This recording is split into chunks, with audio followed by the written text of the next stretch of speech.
अप्रैल को doctor B.R. Ambedkar बाबा साहब की जयंती है।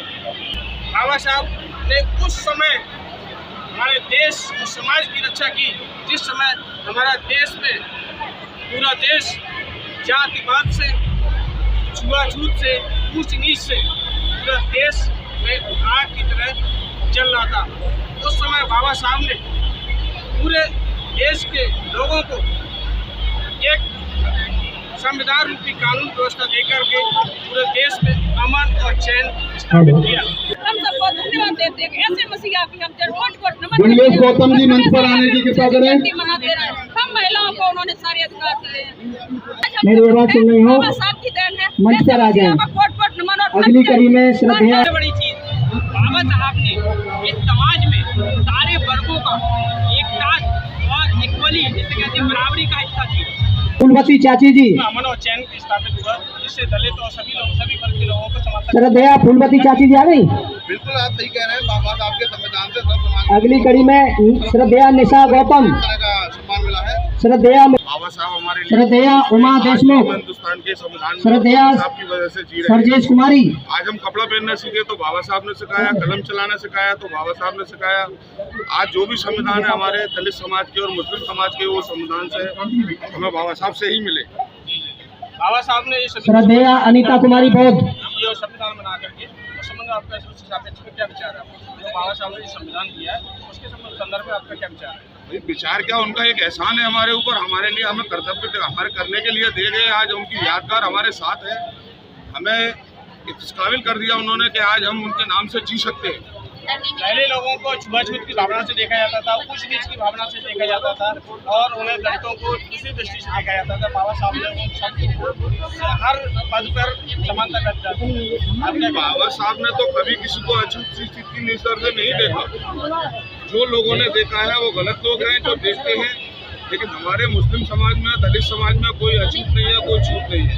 हम सब लोग एक साथ बैठ के खाते हैं और एक साथ रहते हैं। ना स्कूल में जाने का अधिकार था, ना पानी पीने का अधिकार था। किसी अगर कड़ी में अगर बात की जाए तो जैसे कि डॉक्टर अम्बेडकर यानी कि बाबा साहब ने 1950 में देश में संविधान लागू करवाने का काम किया, बना करके संविधान कमेटी को सौंपा। उस दिन से देश में मुक्ति मिली। सम्मानित साथियों, करके डॉक्टर इंजीनियर मंच पर हमारी जो मेरे जैसे अधिवक्ता आज के जो पदाधिकारी हैं और लोगों ने अपना आसन ले चुके हैं। इसी कड़ी में मैं निवेदन करूंगा श्रद्धा राजेंद्र कुमार, श्रद्धा जितेंद्र कुमार राही जी, महिलाओं के साथ ये सभी लोग मेरी आवाज़ सुन रहे हो, कृपया अपना मंच पर स्थान दें। और इसी कड़ी में श्रद्धेय ललित कांत जी जो मेरे पास खड़े हैं, धन्यवाद। इसी कड़ी में श्रद्धेय विक्रम प्रताप जी मेरी आवाज़ सुन रहे हो, वो अपना मंच पर स्थान ले लें। इसी कड़ी में श्रद्धेय सचिन माइकल डैन मेरी आवाज़ सुन रहे हो, कृपया मंच पर स्थान लें। बाबा साहब ने जो संविधान में आरक्षण की व्यवस्था की है, श्रद्धेय D.N. गौतम साहब, पिछले लोगों के लिए आरक्षण की व्यवस्था की है, वो कहाँ तक सही है? क्या विचार है? श्रद्धेय D.N. गौतम जी मेरी आवाज़ सुन रहे हो, कृपया मंच पे आ जाएं। इसी कड़ी में अक्षय कुमार निराला एडवोकेट मेरी आवाज़ सुन रहे हो, कृपया मंच पे आ जाएं। और श्रद्धेय रवि गौतम जी, श्रद्धेय रवि गौतम मेरी आवाज़ सुन रहे हो, कृपया मंच पे। पहले तो मैं ये कहना चाहूँगा जो भारत और हमारा हिंदुस्तान में जो संविधान बनाया बाबा साहब ने बनाया और देश संविधान से चलता है, शिक्षा से चलता है, व्यापार से चलता है। तो कहीं ना कहीं आज का संविधान जो उन्होंने बनाया है वो बहुत ज़रूरी है। किसी भी देश में किसी भी मुल्क को चलाने के लिए संविधान एक बहुत ज़रूरी है। मैं इमरान मंडल समाज सेवक और सबसे बड़ी चीज़ बाबा साहब ने इस समाज में सारे वर्गों का एक साथ और इक्वली जैसे कहते हैं बराबरी का हिस्सा दिया।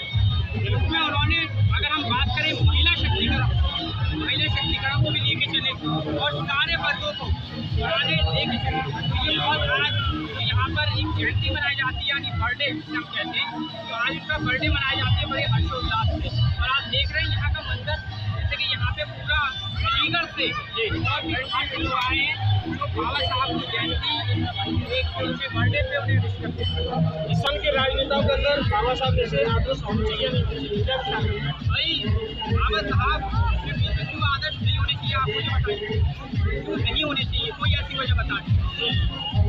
जिस व्यक्ति ने उन्होंने संविधान बनाया, संविधान ऐसे बनाया उन्हें कठिनाइयों का सामना करना पड़ा, संघर्ष करने वालों की कभी हाल नहीं होगी और घर में बैठने वालों की कभी हाल नहीं होगी। बाबा साहब ने संविधान बनाने में काफी संघर्ष किया, संविधान बनाया, हिंदुस्तान को बुलंदियों तक पहुँचाया। मैंने आपको पहले कहा था ना, हाईकोर्ट में बता चुका हूँ, देश संविधान क्या होता है, बाउंड्री भाई हमारे आर्टिकल है, हमारे यहाँ पे रोज नए संविधान बनते हैं, बहुत जरूरी है कि संविधान लगातार संविधान में संशोधन किया जाना है।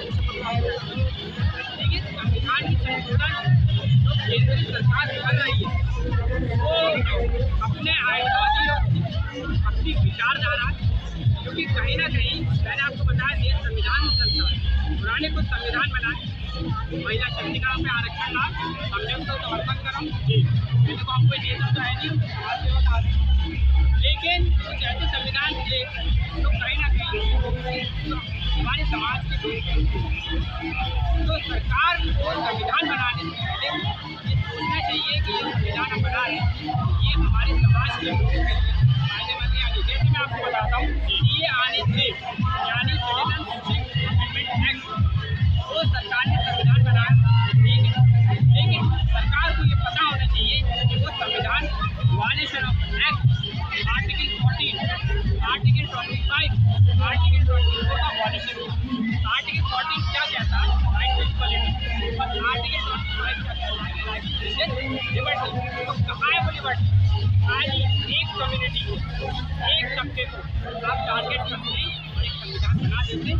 कहीं ना कहीं सरकार को इस पर विचार करना चाहिए और सोचना चाहिए। सरकार ने बहुत विकास करा और काम भी कर रही है, बात ठीक है, लेकिन कहीं ना कहीं जो देश के हालात हैं वो बड़े नाजुक है। और मैं आपके चैनल के माध्यम से ये अपील करना चाहता हूँ कि आर्टिकल 324 और 325 यानी कि 324, 325 यानी कि राइट टू वोट अब 26 अप्रैल में अलीगढ़ में वोट डाले जाएंगे, तो यहाँ का युवा जो है, महिलाएं, माता बहनें, वो अपने वोट के अधिकार कहीं ना कहीं हमें संविधान में बाबा साहब ने एक संविधान बनाया राइट टू वोट, यानी हम अपना मतदान किसी भी नेता को कर सकते हैं। जब हमें नेता चुनने का अधिकार